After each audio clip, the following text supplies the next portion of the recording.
നമസ്കാരം, ഞാൻ സുശാന്ത് നിലമ്പൂർ. കഴിഞ്ഞ ദിവസം കേന്ദ്ര സർക്കാർ ഒരു പുതിയ നിയമം പ്രഖ്യാപിച്ചു.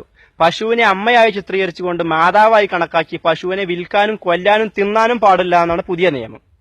ഇന്ത്യൻ പ്രധാനമന്ത്രിയോടുള്ള എല്ലാ ബഹുമാനത്തോടും കൂടി തന്നെ പറയുന്നു, ഈ കോപ്പിലെ നിയമങ്ങൾ കേന്ദ്രത്തിലോ പൊട്ടന്മാര് വസിക്കുന്ന ഗുജറാത്തിലോ കൊണ്ടുപോയി പ്രഖ്യാപിക്കുക. പൊന്നുമോനെ സ്ഥലം വേറെയാടാ, അല്ല ചങ്കുറപ്പും മെയ്യുറപ്പും കയ്യുറപ്പുമുള്ള ചോണക്കുട്ടികൾ വസിക്കുന്ന ആളാണ് കേരളം. പിന്നെ ഞങ്ങളുടെ ജാതിയും മതവും രാഷ്ട്രീയ കാഴ്ചപ്പാടെല്ലാം വേറെ ആയിരിക്കും. പക്ഷെ ഞങ്ങൾ എന്ത് കഴിക്കണം, എങ്ങനെ കഴിക്കണം തീരുമാനിക്കണം ഞങ്ങളാ. അതിനുള്ള അവകാശം ഞങ്ങൾ ആർക്കും തീറവി തന്നിട്ടില്ല.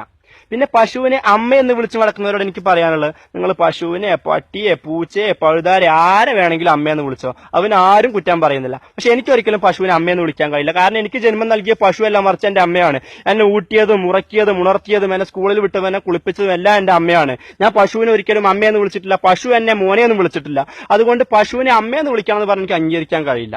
പിന്നെ ഈ പരിശുദ്ധമായ റമദാൻ മാസത്തിൽ എന്റെ ഇസ്ലാമിക സുഹൃത്തുക്കൾ സഹോദരന്മാര് വ്രതം അനുഷ്ഠിച്ച് വൈകിട്ട് വാങ്ങു കൊടുക്കുന്ന നേരത്ത് അവർ നോമ്പ് മുറിക്കാൻ ഡൈനിങ് ടേബിളിന്റെ മുന്നിൽ ചെല്ലുമ്പോൾ കഴിഞ്ഞ എല്ലാ വർഷത്തെയും പോലെ ഈ വർഷവും നിങ്ങളെ നോക്കിക്കൊണ്ട് ബീഫ് ചിരിച്ചിരിക്കുന്നുണ്ടാവും. അതിനുവേണ്ടി എല്ലാവരും പ്രയത്നിക്കുക. അങ്ങനെ ഇപ്രാവശ്യവും നിങ്ങളുടെ ഡൈനിങ് ടേബിളിൽ ബീഫ് ഉണ്ടാവട്ടെ എന്ന് ആത്മാർത്ഥമായിട്ട് പ്രാർത്ഥിക്കുന്നു. അതിനുവേണ്ടി നമുക്ക് എല്ലാവർക്കും പ്രയത്നിക്കാം. ഇനി ബീഫിനെ കൊന്നതിന്റെയും തിന്നതിന്റെയും പേരിൽ നമുക്ക് ജയിലിൽ പോകാനാണെങ്കിൽ എല്ലാവർക്കും അങ്ങ് ഒരുമിച്ച് പോവാം. Thank you all.